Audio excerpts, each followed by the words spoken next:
Sonipat gang war में मारे गए देविंदर बम्बिहा गैंग के गैंगस्टर दीपक मान की पूरी कहानी। आज से करीब 7 साल पहले हुई थी देविंदर बम्बिहा से उसकी पहली मुलाकात।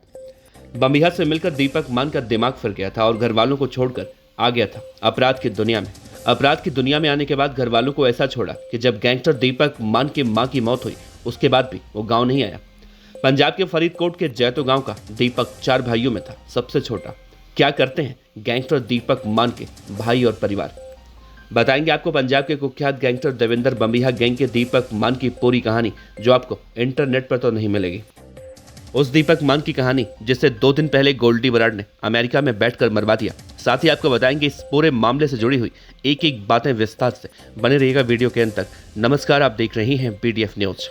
तारीख 1 अक्टूबर 2023। हरियाणा के गांव हरसाना के रहने वाले एक किसान जतबीर सिंह अपने खेत में सिंचाई करने पहुंचे।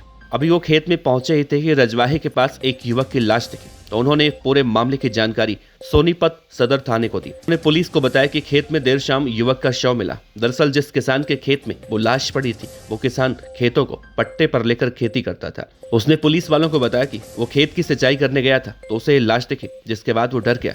पुलिस ने जांच पड़ताल की तो मरने वाले की पहचान पंजाब के जिला फरीदकोट के जैतो मंडी स्थित अंबेडकर नगर के रहने वाले गैंगस्टर दीपक मान के रूप में हुई। दीपक मान पंजाब पुलिस का हिस्ट्री शीटर बदमाश था और उसके सिर और सीने में कई गोलियां मारी गई थी। पुलिस ने उस किसान के बयान पर हत्या का मुकदमा दर्ज किया और कुछ देर बाद दीपक मान की हत्या की जिम्मेदारी अमेरिका में बैठे कुख्यात गैंगस्टर और लॉरेंस बिश्नोई के साथी गोल्डी बराड़ ने ली। जिसके बाद हरियाणा और पंजाब की अपराध की दुनिया में सनसनी फैल गई, क्योंकि गोल्डी बराड़ के इस पोस्ट में लिखा था कि एक एक कर सबको मारेंगे, बस देखते जाओ। फिलहाल इस गैंग वॉर के बाद पुलिस मामले की तफ्तीश पूरे दिन करती रही और शाम होते होते गोल्डी बराड़ गैंग के 4 शूटर पुलिस के साथ हुई मुठभेड़ में गिरफ्तार हो गए। एक तरफ पुलिस शूटरों को मुठभेड़ में गिरफ्तार कर रही थी, तो दूसरी तरफ गैंगस्टर दीपक मान के पोस्टमार्टम की तैयारी चल रही थी। शाम के करीब 3:30 बज चुके थे। अब तक पंजाब से गैंगस्टर दीपक मान के परिवार के लोग भी आ चुके थे, लेकिन कल उसका पोस्टमार्टम नहीं हो पाया। पोस्टमार्टम आज होगा। ये तो थी गैंगस्टर दीपक मान के हत्याकांड में अपडेट। अब आते हैं दीपक मान की कहानी पर, जो आपको इंटरनेट पर नहीं मिलेगी। दरअसल दीपक मान के बारे में हमने इंटरनेट पर बहुत रिसर्च किया, लेकिन कहीं पर भी उसके बारे में कोई जानकारी नहीं मिली। और फिर जब दीपक के परिवार वाले उसका शव लेने के लिए आए तो दीपक मान के बारे में सारा राज खुला, जो आज हम आपको बताने जा रहे हैं। दरअसल गैंगस्टर दीपक मान साल 2016 तक एक आम इंसान था, यानी कि अपराध की दुनिया से कोसों दूर। लेकिन उसके बाद उसकी जिंदगी में कुछ ऐसा हुआ कि वो अपराध के दलदल में ऐसा धंसा कि माँ बाप भाई बहन सबको त्याग कर बम्बिहा गैंग में शामिल हो गया। यहाँ तक कि जब उसकी मां की मौत हुई तो अपनी मां को भी देखने नहीं आया।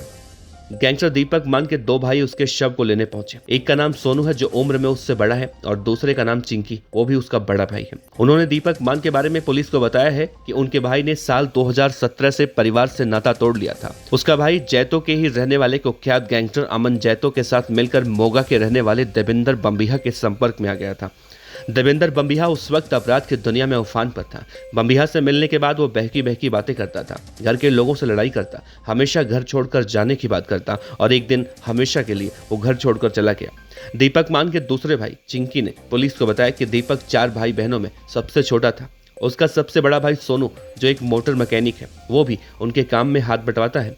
दीपक जब 2017 में घर से गया तो उसके बाद फिर कभी घर वालों से नाता नहीं रखा। यहाँ तक कि साल 2017 में उसकी मां की भी मौत हो गई, लेकिन अपनी मां के मौत के बाद भी वो उन्हें देखने नहीं आया। वो पूरी तरह से अपराध की दुनिया में संलिप्त हो चुका था।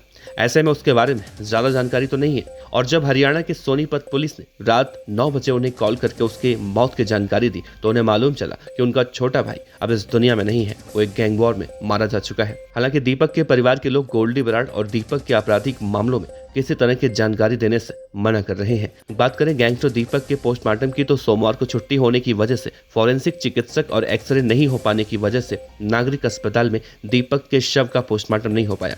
उसके बाद शव को पोस्टमार्टम के लिए खानपुर भेजा गया है और आज उसके शव का पोस्टमार्टम कराया जाएगा। तो ये थी हरियाणा गैंग वॉर में मारे गए कुख्यात गैंगस्टर दीपक मान की पूरी कहानी।